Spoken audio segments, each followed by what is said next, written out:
This is The Foundation, stories from people who build things, products, services, businesses, how they started, what they're doing now, and where they're going. Good afternoon in Eastern Pennsylvania. I'm from Western Pennsylvania. Jon Graboyes of Graboyes Windows, and I think and Doors, right?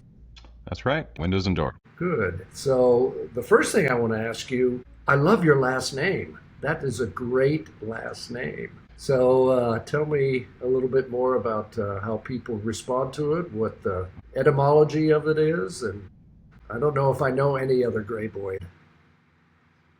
Yeah, my family comes from Eastern Europe, what is modern day Moldova area. I'm sure the name got bastardized at Ellis Island a couple times over, but Graboyes with one Y. Yeah, so it's not spelled like the color, Graboyes. Well, it's pronounced that way. It is. Well, thank you again. I'll start off with the question that I mentioned that we'd ask, which is akin to the name of this particular conversation called The Foundation. I see that it's been family owned since 1949, but go ahead, give me the foundation of Graboyes. Sure. Yeah, so we're located here in suburban Philadelphia. My grandfather, Joe Graboyes, he started the company back in 1949, so we're in business now for 76 years. Yeah, Joe was first generation American. His parents sold goods on Dock Street in Philadelphia, and Joe kind of had an entrepreneurial spirit himself. His two brothers were actually in the storm window business in the 40s, and he went off on his own after learning a bit about the business from his brothers and went door to door selling storm window products in Mount Airy, Pennsylvania, and eventually had some degree of success working together with my grandmother, Shirley Graboyes, and eventually purchased what is our current office here in Norristown on Germantown Pike in the 1960s. And then my father and mother were also in the business.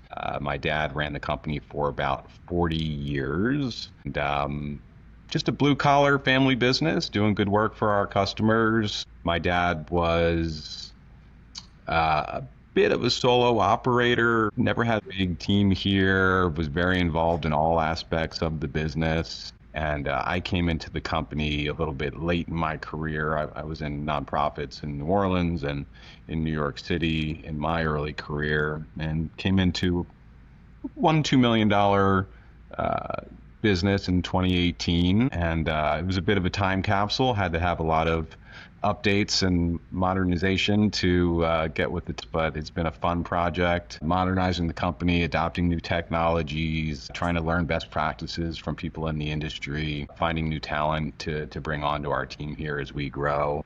And over that time, we've about 5x the business. Fantastic. Well, you mentioned storm windows, and I can remember as a kid in Western PA, the Pittsburgh area, we would spend the upcoming winter months bringing in the more secured storm windows for the thermal aspect as well as any sort of snow and wind.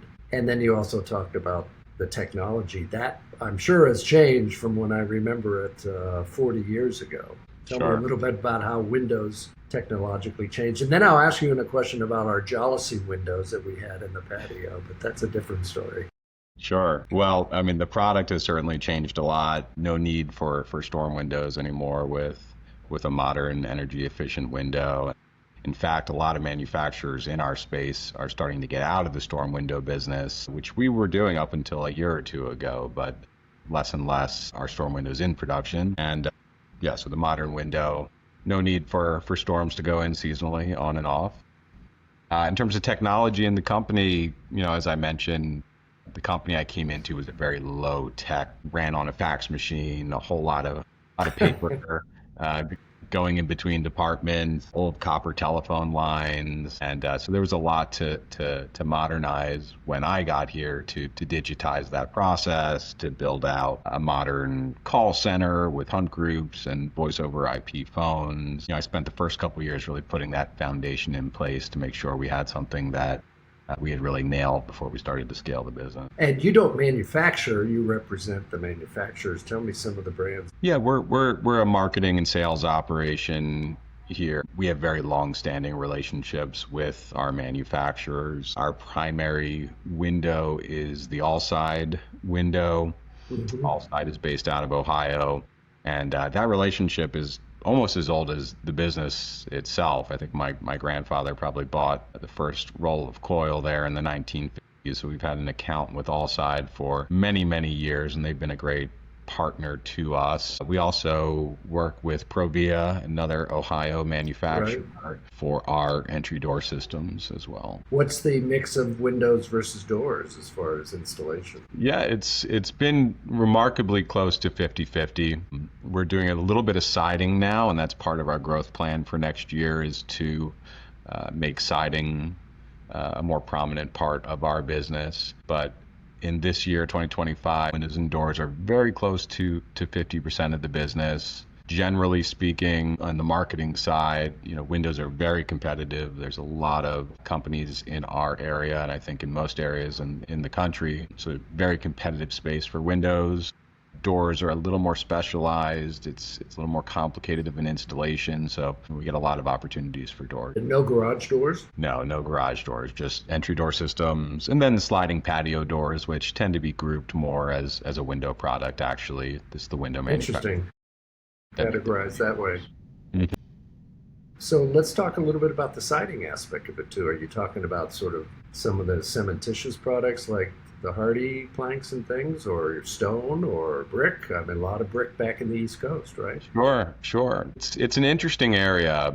We are kind of ground zero for that early 2000s builder grade subdivision stucco problem that is going on throughout the country. A lot of folks in our area have stucco remediation issues, and so a lot of the business that we see opportunities for is working in those subdivisions with those homes that unfortunately need full stucco removal. We're off composite siding product from All-Side that we think is a fantastic product. It's called the Ascend. It's a competitor to Hardy. It is a simpler installation than the Hardy product. It's quicker. The installers tend to like it. It's very comparable in terms of its energy efficiency. It has a beautiful look to it as well. And then we're pairing that with stone for houses that need sort of a stone on the base level. But you do have to strip off the stucco and get down to the studs and the chicken wire and the. You do, yeah. A lot of houses in our area do require remediation of the stucco where there's been moisture trapped inside the building.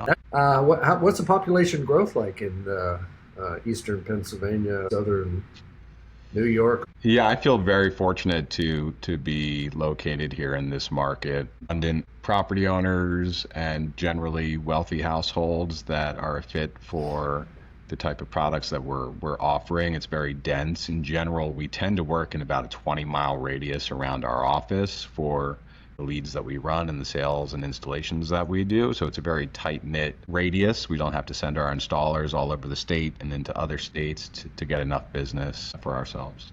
Implementation is what's the differentiator. There's no shortage of information out there these days. So I think that people and operators that are committed to constant improvement, implementing quickly the processes, the systems, the technologies that are available to all of us today, that's really what differentiates those that are going to have success and those that are going to be able to grow their businesses in this space. I mean, from financials to budgets to being a family business, the different dynamics that I've had to navigate through family issues, working with a father, a sister in the business. So really anything. Are they still working with you? My sister is out of the business. My father he's going to be retiring at the end of this year. He does some work in our production process still, but he's kind of seen himself out of some of the leadership and planning and has left that to me in recent years. What has he imparted to his son in regards to the wisdom that you carry forward? Sure.